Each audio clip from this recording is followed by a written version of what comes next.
Now that you're smiling, let's talk about what happens when things don't go well. So, psychologist Martin Seligman studied for decades what's called learned helplessness.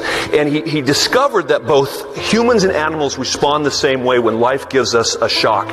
And what happens is we tend to lose hope or give up. During the last recession,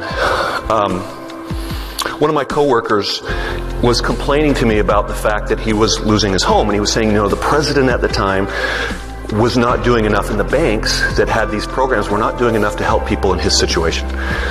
And I interrupted him. I said, are you telling me that it's the president's fault and the bank's fault that you're losing your home? And he's like, well, they have these programs. And basically what happened is he stopped paying his mortgage when the value of his house was left less than what he owed. And there was lots of these programs that I want to take advantage of that. Money was tight. He wanted to be able to save that money and use it. And he got behind, and the programs didn't come through. And so the house was in foreclosure. He didn't want to take responsibility for the fact that when he bought that house, that the value might go down. But what else might happen? It could go up, right? And so when we allow the choices or the consequences of our choices to not be felt, when do we learn? His focus was on someone to blame rather than on taking action and solving a problem. He didn't want to hear what I had to say. When we experience a hardship in our life, this can be a catalyst for change. I say can because you have a choice. You can learn helplessness, or you can make that an opportunity to learn. How many of you know people that have suffered physically?